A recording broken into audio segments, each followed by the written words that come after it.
Hi, this is LJ Haydorn, back again. This time we're going to be covering the Pathfinder Core game. In particular, we're going to be dealing with Races, Chapter 2. So let's go ahead and break into this. Now, when we look at races, there are several to choose from. And this is a general size comparison. It has some male and female varieties. Let's just see if we can get that a little larger. Alright. The races going from left to right, you have the Dwarf, which stands an average around 4 feet tall. And you have the smallest of the playable races for the Pathfinder Core, which is the Halfling, which stands just slightly around about 3 feet tall, maybe a little under. Then you have the much sleeker, slender race of the Elves, which stand just a little over 6 feet tall. And then you get to the humans, which are just a slightly under 6. And you have next is the Gnomes, which are about 3.5 feet tall. Next one is the Half-Orc, which is about 6.5 to 7 feet tall. And the last is the Half-Elf, which is slightly over 6 feet tall. Now, we're going to go ahead and just cover a little bit on these races. First one will be the Dwarves. Now, with Dwarves are your thick, stocky, mountainous type of race. Not necessarily always in the mountains, but that's the general concept of where they come from.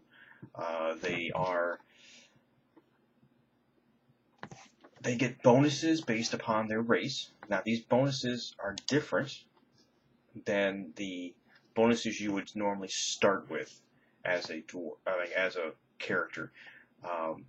Your normal attributes that you start with, it depends on how you would decide to rule up this character. You could either use physical dice, which would be 3 6-sided dice, which will give you a score of anywhere between 3 to 18. Or in particular, what we're going to be talking about is Pathfinders Society. With Pathfinder Society, you start with a base score of 10, and you have a base pool of points that you get to distribute. And based on that, after you've already distributed all your points, you look at these racial traits, and it will tell you if you do get a plus bonuses, that where that applies after you've assigned all your points. So in this particular case, Dwarves get a +2 Constitution, a +2 Wisdom, and a -2 Charisma. The Constitution, because Dwarves are very rugged and tough, and very hardy race. The +2 Wisdom, because they are also very stubborn-minded. They end up having lots of willpower. Then the -2 Charisma, because they don't tend to get along well with others. So that's just in general for Dwarves. The next thing we're looking at is the size. The size of a dwarf is medium. Now, medium creatures is just the standard average size chart as far as all the pluses and negatives that you would run into when factoring in like combat and things like that. An armor class. So, based upon being medium, they don't get any penalties or bonuses to anything. Next, dwarves are slow and steady. Normal movement in a game is 30 feet per round. And we'll get to all that in a little bit. A round is 6 seconds. But dwarves are a little slow because they are a little shorter and looking at 20 feet per round. But it also states in here, too, that the speed is never modified by armor or encumbrance. So if they're wearing armor, armor's not going to slow them down because they're wearing big old bulky armor. Or encumbrance being how much they can kind of carry. So there's a normal, when you start looking at how much you can carry later on, that will show that if you are encumbered of any sort, meaning carrying more than you normally could carry, that would tire you out. Like a rucksack full of gold, that they aren't going to have any modifiers because of that. Next, it talks about dark vision. Now, with dark vision, it says they can see up to 60 feet in dark. What darkness is, in this particular case, dark vision, is imagine you were miles underground. No flashlight, no candles, no torches, none of that. No illuminated fungus or anything like that, or glowing fish. Total pitch black. Well, dwarves can see up to 60 feet, just like it was normal daylight to you and I. So, next, defensive training. Now, with defensive training, it says dwarves get a +4 bonus to armor class against monsters of the giant subtype. Subtypes are just the way to classify things, such as maybe there's like an insect or something like that subtype, or giant subtype, or demon type of subtype. So they try to classify beings into subtypes. In this particular case, anything that was necessarily the giant subtype, you get a +4 bonus to dodge to your armor class. It's a dodge bonus. So there are lots of different bonuses you can get to armor class and other things.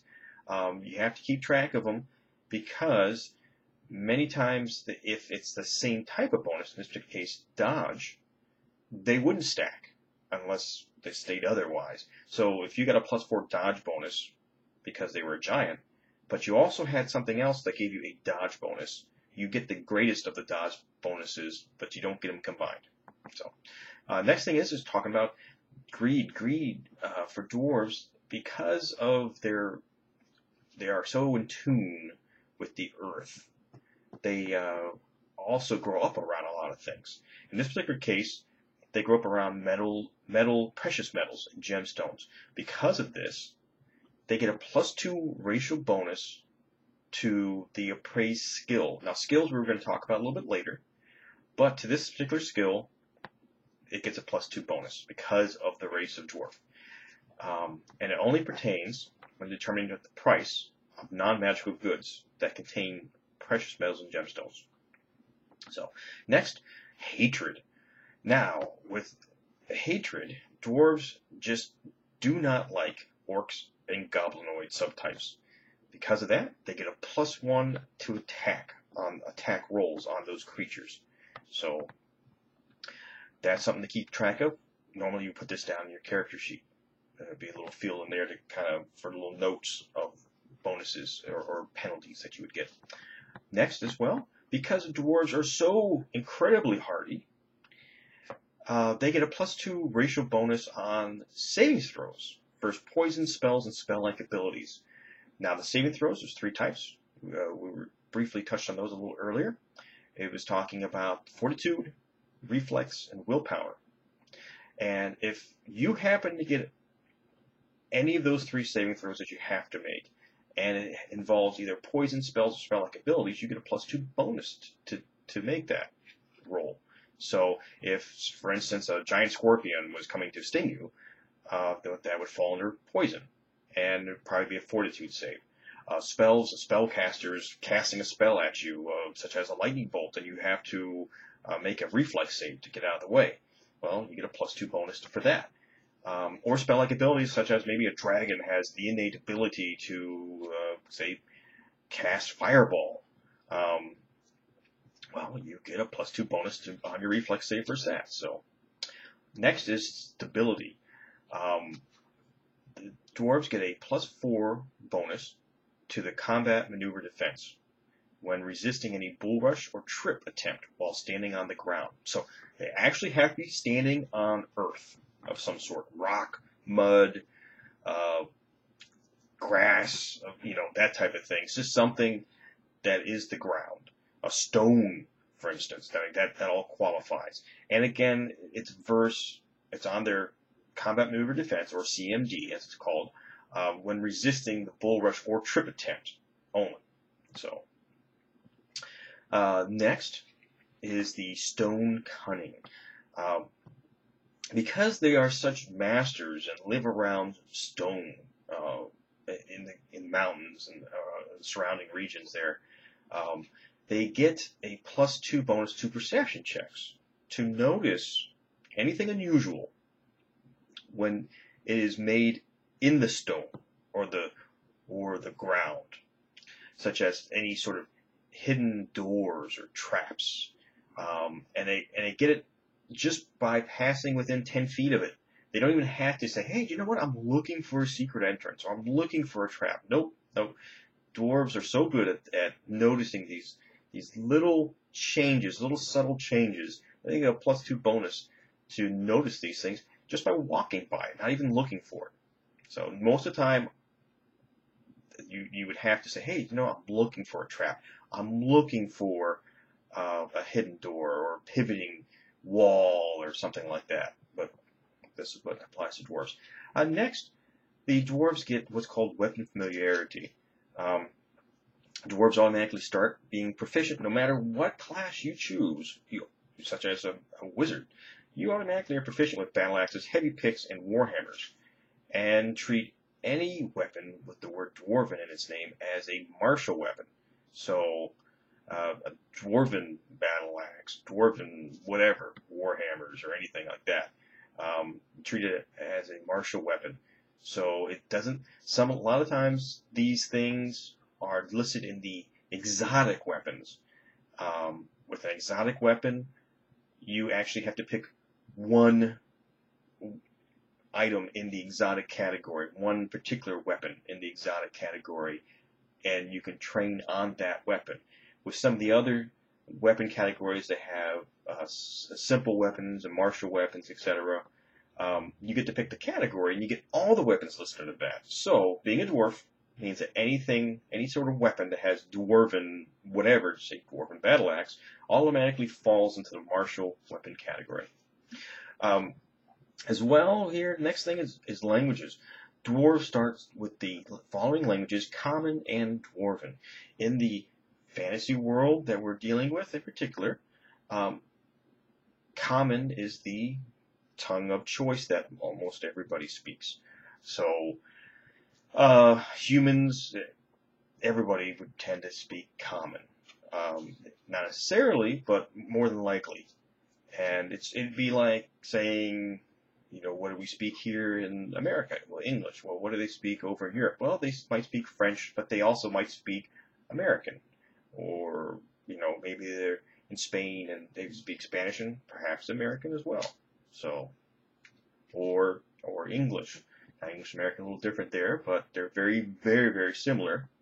So, they could both be considered common for this particular purposes, and they would just be little dialects of Common. So, all right, but now it also states in here, look, intelligence score. If you have a high intelligence score, meaning a 12 or greater, then you could possibly get additional languages.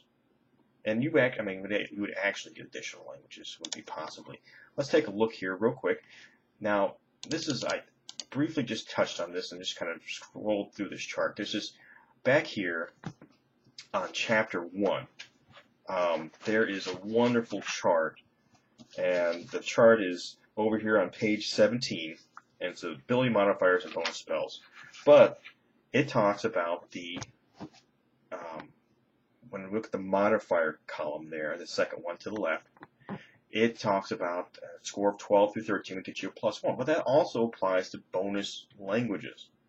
So, with a high intelligence, you would take that modifier, whether, you know, if you look at, say, 18 and 19 score, give you +4, that give you 4 additional languages beyond, in this case, the dwarf, what they would end up speaking. So, as a dwarf, if you had an 18 intelligence, you would end up having Common, Dwarf, plus 4 more languages for a total of 6. Now let's go on to elves. Now, elves are very in tune with the world around them, in particular nature. A lot of times you see them in the forest and things.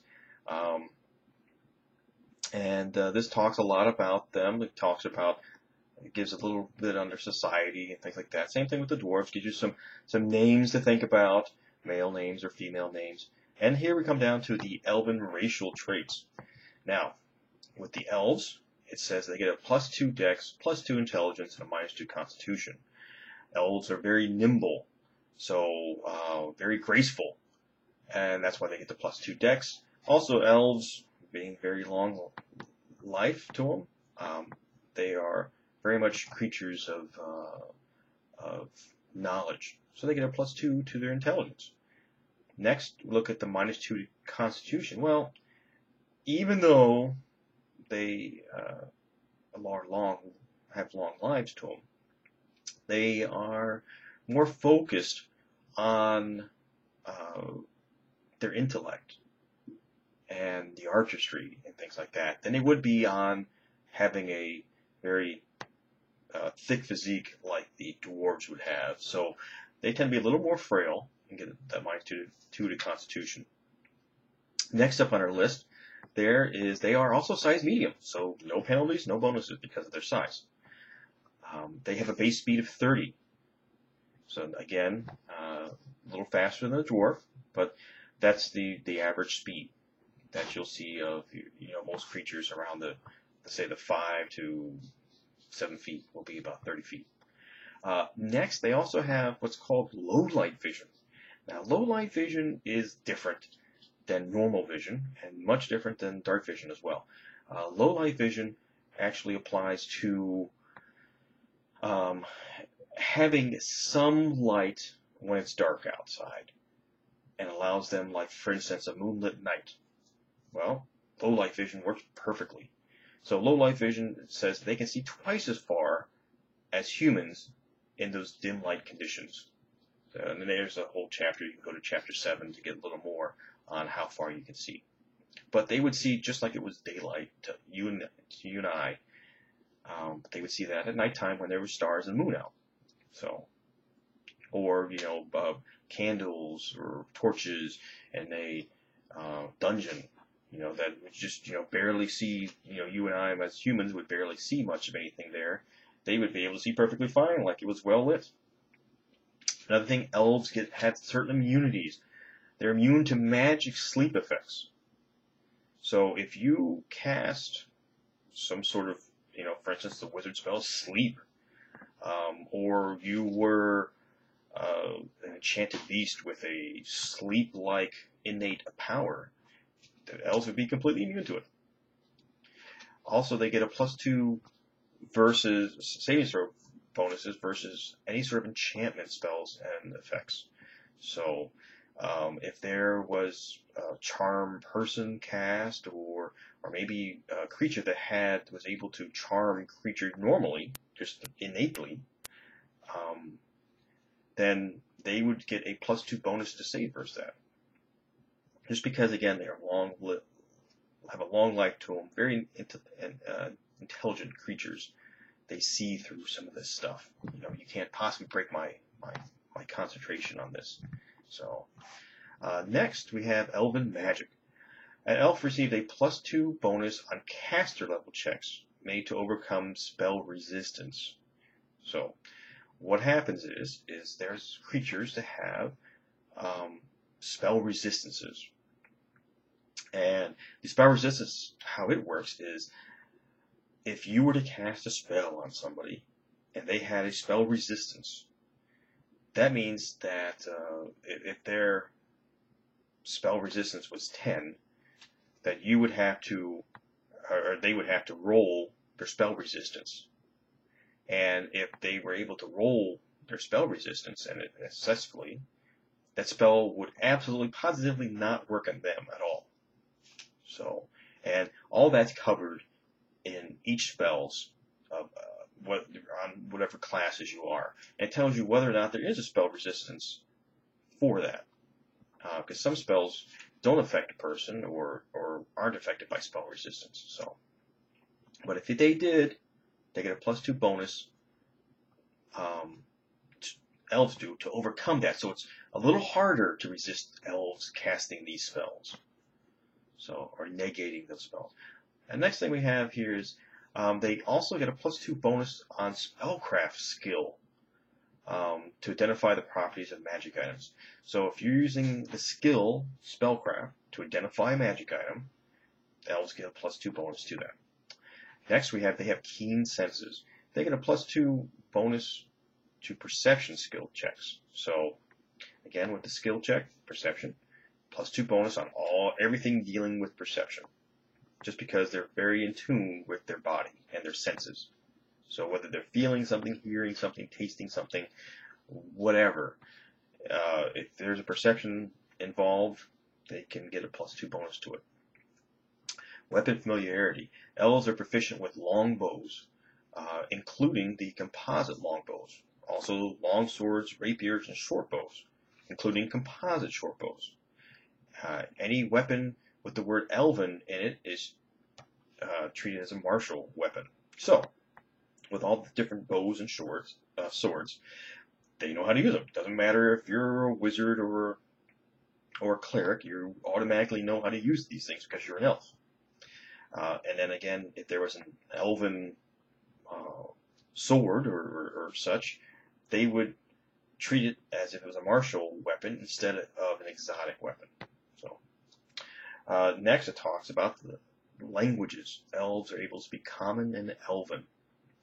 Now, again, those are the two languages they start with automatically, regardless of your intelligence score.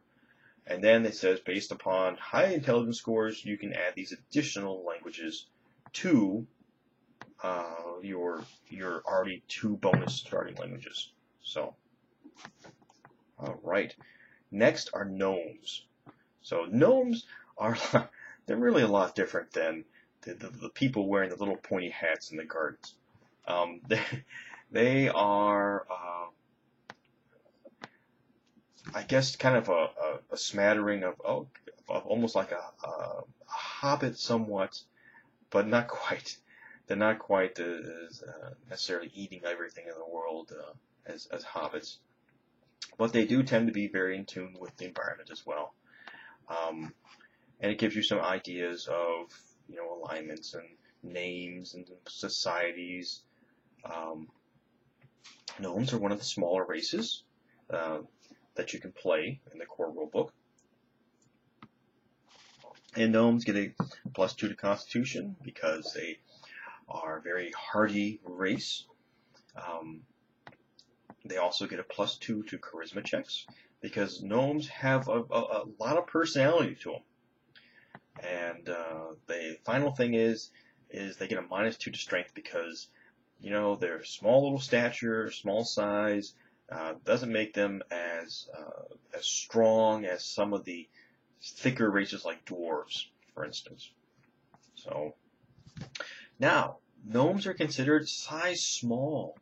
Size small, and again, when you get to different size categories beyond medium, whether it's going larger or smaller than medium, you tend to get bonuses and penalties.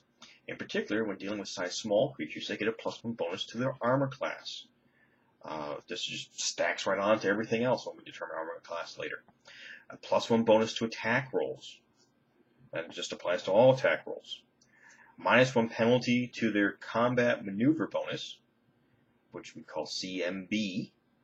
And also the -1 penalty to the combat maneuver defense, which we call CMD. Now, we'll cover those later, but that's just telling you right there what you get.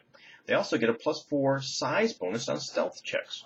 So when you have this skill, stealth, and you roll it, you get a +4 bonus as a gnome. Now, gnomes also are slow because of their small stature. Their little legs just don't quite move, just like medium-sized creatures. So we're looking at 20 feet movement per round. They also have low light vision, just like the elves.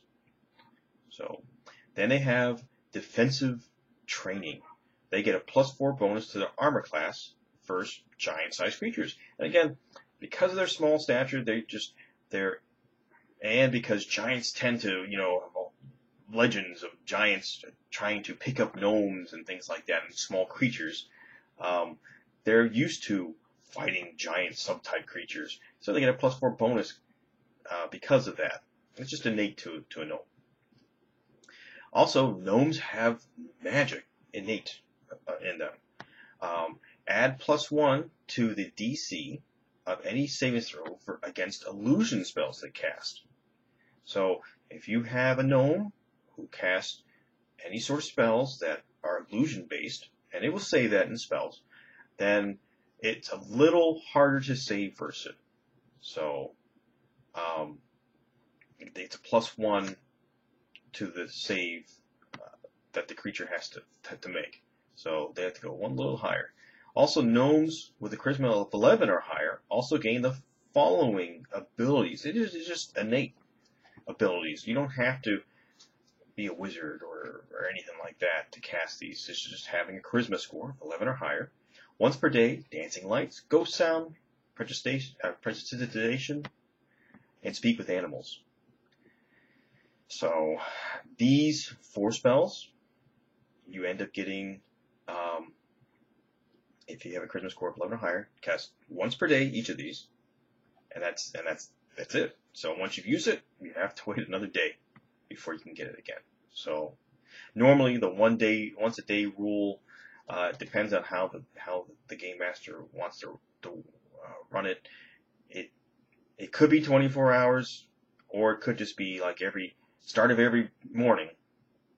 You're able to do it. So if you cast at the end of the day, then all of a sudden come morning time after everyone's rested, you would say, got it again. So it might be less than 24 hours. But again, you wouldn't be able to get that spell until the next morning. So, all right.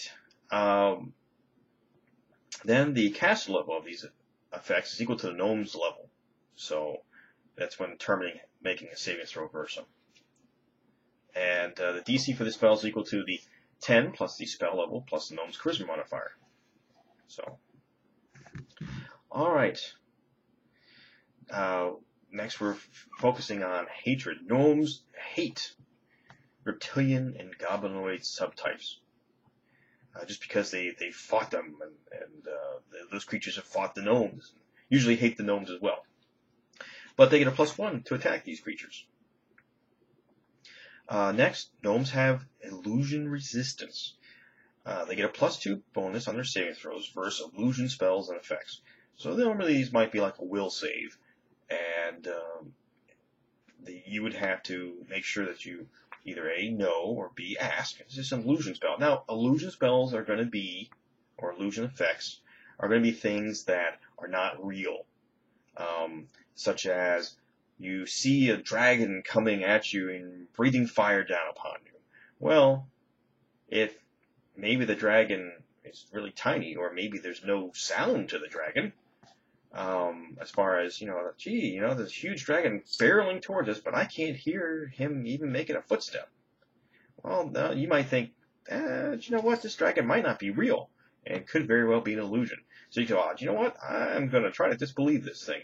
So you get a +2 bonus to do that. Gnomes also have keen senses, so they're very in tune with the little things around them, getting a +2 bonus to perception skill checks. And we'll cover skills later, but perception is right there. They get a +2 bonus to all those checks. Next, gnomes are obsessive. They get a +2 bonus to craft and profession skill of their choice, craft or profession skill of their choice. So you can choose crafting skills or profession skill, and you only get to choose one or the other, and one particular one, and get a +2 bonus to that. So if you want to craft armor, and you said, hey, do you want to be an armorer? Well, okay, great. And that's what you want to apply your bonus to, you could do that. Or you could say, hey, do you know I have a profession I want to pick? I would love to be a shopkeeper. Okay, great, a shopkeeper. Well, you get a +2 bonus to that. If that's what you choose to be. It just means that you have something you enjoy tremendously, and that you've done your homework and research on how to really be good at it. So, next, weapon familiarity. Gnomes treat any weapon with the word gnome in it as a martial weapon. Again, if you had something like a gnomish pickaxe or something like that, instead of it being an exotic weapon to anybody else, to gnomes, it's treated as a martial weapon. So if you're a fighter, and fighters get martial weapons free as a skill, so or as a feat, and you'd be able to use that without a problem. The last thing is gnomes also speak Common, Gnome, and Sylvan as their beginning languages. So they get 3 starting languages, and then it gives you a choice of, if you have a high intelligence score, here, pick from these additional languages. So, so you would start with 3 plus whatever, if you had an 18, that'd be 4 additional languages. So you would start with 7 languages right off the bat. Alrighty, half-elves. Now, half-elves, that's what happens when a human and an elf fall in love with each other, and out of that love comes a baby. And it's half-elf and half-human. So, and that's how you get a half-elf. Now, half-elves tend to be a greater, they get a well-rounded mix of abilities from humans and from elves. So, that being the case, half-elves get a +2 to 1 ability score of their choice. So, you just pick that one. Out of all 6 of the abilities, you get to add +2 to them again after you've either assigned your points or rolled your dice and figured out which scores are going to have or which abilities are going to have what scores to it. So, you get to add the +2 after all that's done. They are also considered medium-sized creatures. Again, no penalties, no bonuses. They have a normal speed of 30 feet around. They also get low-light vision, just like their elven parents do. Or their elven parent does. Also, elves receive a skill focus as a bonus feat at first level. So, the skill focus it's actually a feat. It gives you a bonus to one particular skill. So, and they get that at first level on top of any additional feats that they may have. So, and we'll worry about feats a little later, but that's just something to keep in mind. We'll have to flip back and forth when you create your character to make sure you mark everything down. They have elf blood. This is a good and bad thing. Half-elves count as both elves and humans for any effect related to race. So, if there's a sword that hates elves and gets a plus bonus for hating elves, then that sword would work against you. It would, as far as if it was like an elf slayer or something like that, it would work against you. If a race of monster hated humans and gets a +1 bonus to hit all humans, well, that works against you too, because you are a half-elf. But it also works in your benefit if there happens to be anything positive that affects just elves or just humans. So if there's a race that loves elves and treats all elves with a +2 bonus, then you would get that too. So half-elves have immunity as well. They are immune to sleep spells, just like the elves. And they also get a +2 bonus on saving throws versus enchantment spells and effects, just like with their elf parent. They have a +2 bonus to perception skills, because they have very keen senses. They notice the little things around them. They are multi-talented. Half-elves choose 2 favorited classes at first level. Now, favorite classes we'll get into a little bit in the next section. But most of the time, your races have to pick one favorite class. And in this game, you can switch between classes. You say, hey, at first level, I really want to be a fighter. Oh, do you know what? At second level, I'd love to be a mage. And you get bonuses if one of those is your favorite. But half-elves can pick 2 favorite classes, so that if they happen to switch back and forth between those classes, they get bonuses. And they gain a +1 hit point or skill point whenever they take a level in either of those classes. And that's what happens with favorite classes. You get a hit point or skill point in general.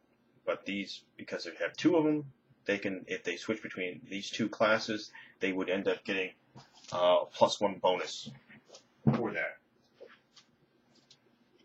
Now, elves start with common and elven, just like their elven parent. So, and they have high intelligence scores, can choose any language they want as their bonus languages because of the skill score. So if you had an 18, for instance, you get a +4 additional languages, and you would pick 4 of any of the languages, and that's all based in skills. We'll show you that. All right, half-orcs. Well, we talked about half-elves, and now we're talking about half-orcs. Somebody was an orc, and somebody wasn't. So, but somehow, through all of that, they loved each other, and out of it came a half-orc baby, and that thing grew, and it grew big, usually between 6 to 7 feet tall. Gives you some ideas for names and where they kind of fit in society here and things like that. And yes, and you can see green skin, so they are a lot different looking than a lot of the other races.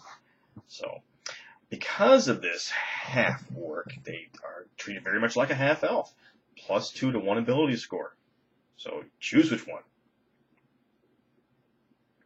They are also medium-sized creatures, getting no penalties or bonuses because of this.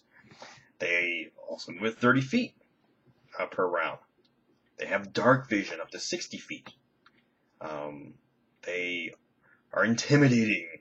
So just seeing one is like, whoa, wait a minute, it's a half-orc. Oh no! You know, they're fearsome because of it. You know, so are they more orc than, say, human? You know, orcs are dangerous, so because of this, they get a +2 bonus on intimidate skill checks because of their fearsome nature, their green skin, kind of like the Incredible Hulk here. So, they have orc blood that runs through them, and they count as both human and orcs for any effect related to race. So, if they had a particular race that hates orcs and attacks you, and would normally get a +1 bonus versus orcs, well, it would get a +1 bonus to hit you because you're half-orc. Or if there was an orc slayer weapon, it would get its bonuses against you. So, orcs also get a special ferocity. They are able to release once per day when you are brought below 0 hit points, but not killed. And we'll get into hit points in a little bit here. But not killed, you can fight for 1 more round as if you were disabled. At the end of your next turn, if you're not brought back up to above 0, you immediately fall unconscious and start to die. Unless you were really far down, then you're dead. So we'll get to the hit points and how that plays into effect there.